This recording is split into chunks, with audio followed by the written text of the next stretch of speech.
All right, here we go. Today, what are we talking about? We're talking about you ever set a goal and like, man, I'm gonna get here, and then you start making a little progress. You're like, you know what? I'm good. I can just kind of kick it back from here. Or maybe you're the type of person that sets a lot of goals, and before you've even completed the goal, you've already set the next one because by God, you just got to keep going, and it's never enough, never enough, never enough.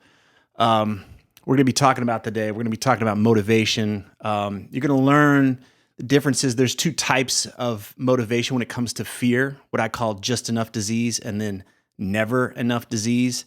Then we're going to talk about some practical tips for dealing with both of them. They're both rooted in a prey mentality. We'll talk about that. And then we're going to talk about how we can go beyond that, how we can tap into a sense of self-leadership. We're going to talk about turning pro, how to do what matters and experience more flow, more ease, and more meaning. So in case you don't know who I am, I'm Tripp Lanier. I'm a professional coach. I'm also a host of the New Man podcast, which has been downloaded millions of times. I'm the author of This Book Will Make You Dangerous. And for whatever we're about to talk about, keep what works for you and throw out the rest. So let's dive in. Slow down for a second. Let's talk about prey mentality. A prey mentality. When we're in prey mentality, we are dependent upon a crisis. We're dependent upon threats to get us going, to get us motivated. Think about an animal grazing out there in the field, and the only thing that really gets him going is something that's going to come and chase his ass down and eat him. What does that look like in our life when we're in a prey mentality? We're motivated by anything that is a threat to our sense of comfort, our sense of certainty, and our image. We always want to look good, right? So we get threatened if something is going to threaten how we looked or appear to ourselves or others. So what happens when we're in this prey mentality? Once we avert that crisis, we get beyond that threat, then it's kind of like, well, I'm good. I can kind of go back to the baseline. I can go back to what's familiar to me, and I can kind of go back into that sleepwalking, that autopilot mode. When we have goals, let's say we get a specific goal where we want to make more money, we want to get in shape, we want to get our relationship on the right track again. We can get going, and as soon as we get out of this crisis mode, we get out of that immediate discomfort, this real sense of tension. Then it's like, oh well, I'm good. I don't know what the big problem was, and that's different for everybody. A lot of us are familiar with a certain level of tension and a certain level of bullshit, and we can tolerate a lot of that. But whatever that level is for you, you get back to that point that's familiar, and then it's like, oh, I can coast again. Why we don't push beyond that is because if we want to continue to grow and we want to get out of that zone, then we encounter another form of discomfort. We encounter another form of risk or uncertainty. We encounter another threat to our sense of identity. Who am I if I'm going to go beyond this? So this is why I call this just enough disease. We do just enough to get out of there, and then we coast, we stop. The commitment here, we have a very, very clear commitment to our sense of comfort and safety.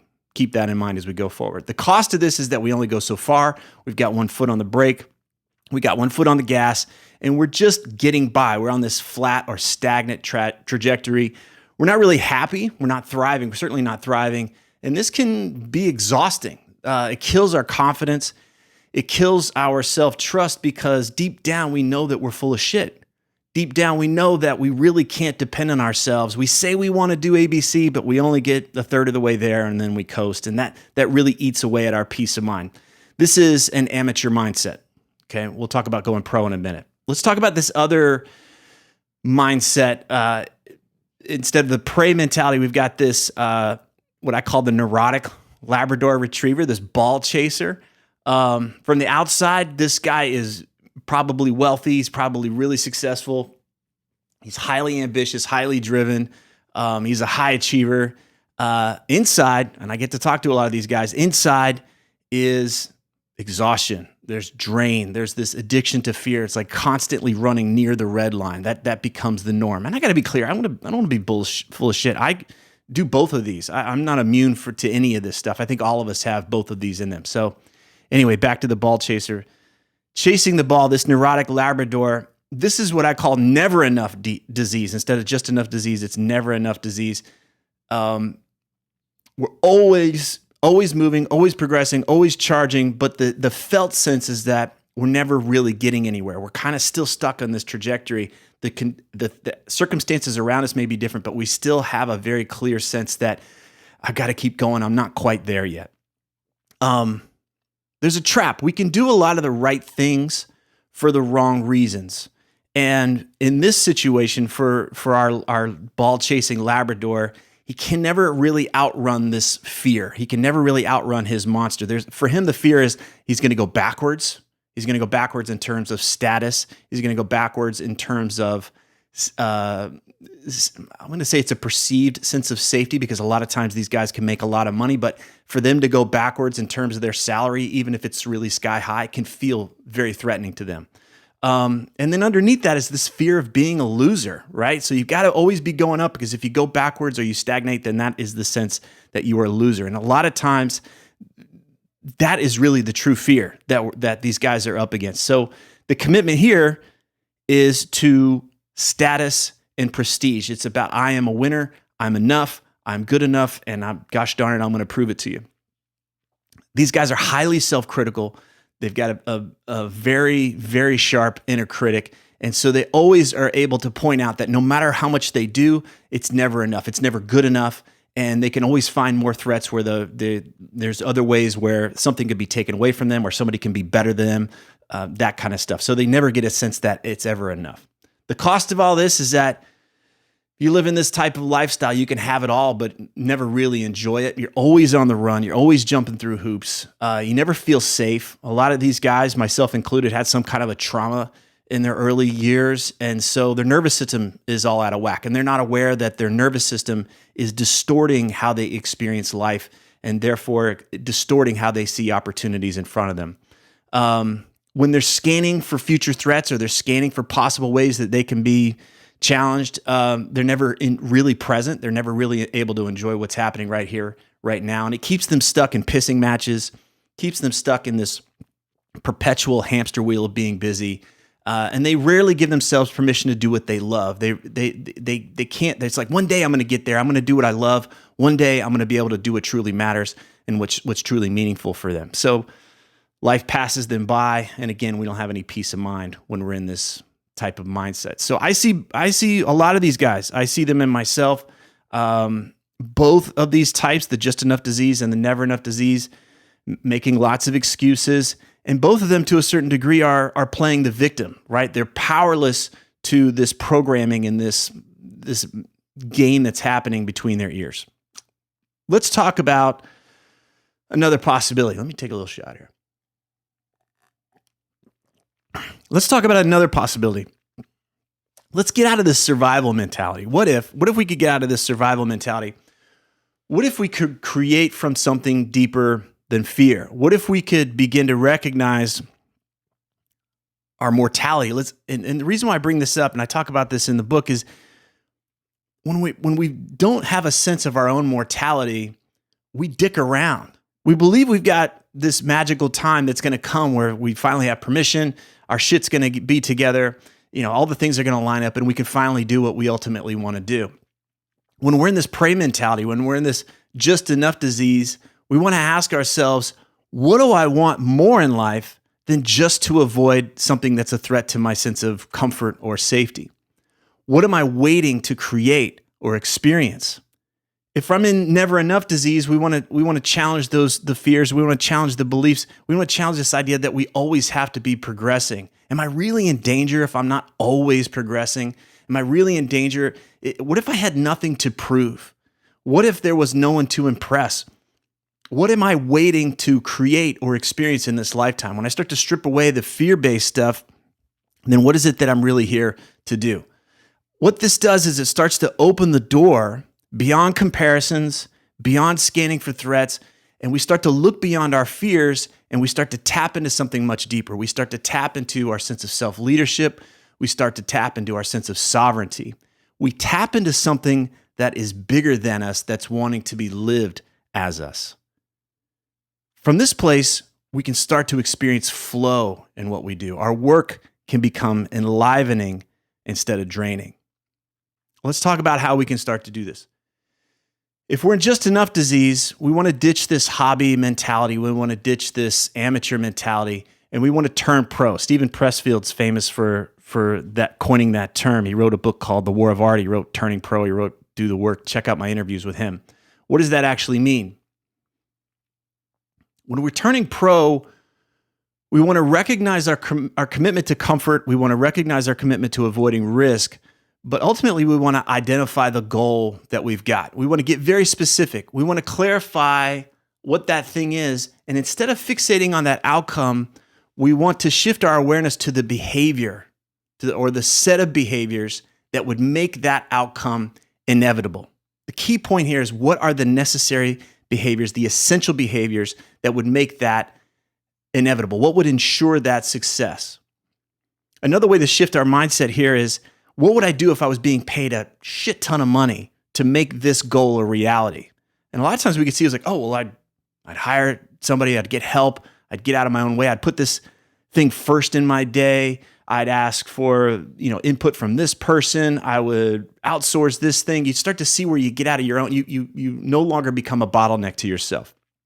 So I'll give you an example. I had a client who was building a business. He'd been going along for a couple of years, and he was in this feast and famine cycle, up, down, up, down.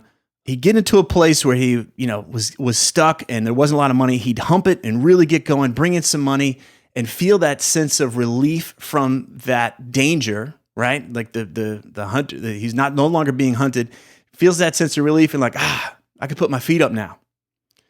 And then what happens? Things start to go back down again. So the first thing we did was identify the ideal lifestyle that he wanted. What was his business in service of, right? So he knew he wanted to make X amount of money so he could have a certain house, have the family be this, have everything set up a certain way. There was a number for that. That was pretty easy to figure out. And then we looked at his business through the lens of, what would make that outcome inevitable? What are the behaviors? What are the choices? What are the systems that we could implement that would make that inevitable? And then we made a clear agreement that he was going to do X, Y, Z every week, no matter what, whether he was in the mood for it or not. Those were the things we were very clear about, the behaviors that were the most high leverage behaviors, and that he was going to do those every single week, no matter what. His fear, he could feel that contraction. Oh no, this is going to be uncomfortable. He was afraid he was going to be drained. He was afraid he was going to be stuck in his work and trapped. He was afraid he was going to lose money by investing in outsourcing help. He had all these kinds of fears that were the main reason why he was stuck on that flat trajectory. What was more true is that he found more ease. When he put both feet in, he suddenly felt this grounded confidence. I'm doing this. This is going to happen. I'm making it a reality. Fear had him overestimate the amount of work and the amount of discomfort it was going to take to actually do this stuff. In truth, it didn't need to be backbreaking. It just needed consistency. And what we also found was that he started to enjoy it, and enjoyed it a lot more once he started making progress. As we made progress, we gathered data. We started to ask better questions like, how can we make this more fun? How can we make this more energizing? And we were able to course correct and do what was and align these things with what actually worked, but what was also more enlivening for him and enjoyable for him. So it wasn't a drag and it wasn't a drain. That's one example. Let's shift gears. Let's talk about never enough disease. What can we do there to tap into this larger sense of ourselves? First off, we've got to challenge this belief that we always need to be going full speed. We got to challenge this belief that we always need to be doing, we always have to be important. We always have to be impressive. Then we can start to identify the specific choices within our day. We do an audit, right? We start to look at our day-to-day life, and we start to identify the choices that are draining us. And then we say, well, if I'm doing X and it's draining me, then why am I choosing to do this? What if I didn't always have to do X? And from that place, we could create an experiment. So here's an example. I had a client, really successful, really driven guy. He was that type of guy that before he'd even achieved the goal, he was already setting the next one. He was already looking at the next place he wanted to go. Inside, though, his mindset, his experience of life was very frantic. It was very urgent. He had so much to do. He always felt behind. And this meant that he wasn't present for his family. He wasn't present for his life. So we boiled it down. We identified what was truly important for him. Because when we don't know what's important, then everything seems important. Everything's flat. Everything has to be done. So we did the audit. We laid out all of his daily behaviors. We laid all of those choices out, and we started to go through them. Why was he choosing this? Why was he choosing that? And we started to see that there was a pattern. On one hand, he was covering his ass, he was kissing ass, and he was proving he wasn't an ass. There was so much of this fear-based stuff, so much of this defensive stuff that was going on. So we said, well, what if that wasn't true? What if we didn't always need to be protecting and pleasing and proving? We boiled down to what was essential. What was really essential for him to have that sense of meaning, that deep sense of satisfaction? And we could start to see that those were the most important things. Those were the things that started to rise above the rest. And I said, you know what? We're only going to do those essential things for the next month. We're going to confront this fear that the world's going to fall apart if you don't do all of this other stuff. Let's see what happens. Because after all, if you don't like it, if the world goes tits up, then we can always come back and you can go back to your crazy way of doing things. Lo and behold, things got a lot better for him. He started to recognize that he didn't need to engage all of this stuff and drive himself crazy in the process. Let's be really clear. This way of doing things is not going to be easy. It's going to feel dangerous. It's going to challenge whatever commitments we have to comfort, to certainty, to status, prestige, etc. This is why I hire a coach. This is why others hire a coach, is because we want that challenge. We want that support. We want that accountability. A typical performance coach is going to be all about the numbers, is going to be all about the results, and they don't really give a shit why you do what you do. They're just going to help you be more productive, let's just say. A great coach, though, is going to challenge you. He's going to challenge you. She's going to challenge you. Why are you doing this? Why are you choosing X, Y, Z? And a great coach is going to ensure that you're creating from this deeper sense of self, instead of this fear, instead of this need to protect and please and prove all the time. The benefits of doing this is that we start to find our peace of mind. We find that we align ourselves with what truly matters. We're no longer waiting for that magical time in the future.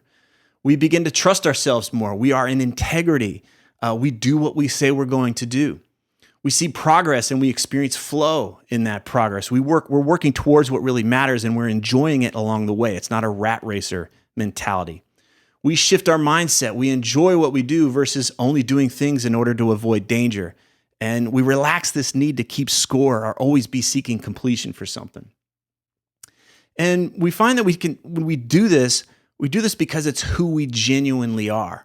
It allows us to find flow. It allows us to find fun. Work feels more effortless. And this is because I believe that we're tapping into something that's much bigger than ourselves. We're tapping into something that's much bigger than our fears and this need to protect and please and prove. I hope this has been helpful for you. Check out the free resources that I have at thenewmanpodcast.com. You can find This Book Will Make You Dangerous at dangerousbookstore.com. If you want to learn more about coaching with me, you can visit tripplanier.com. Here's to greater freedom, aliveness, love, and peace. Thank you so much for watching.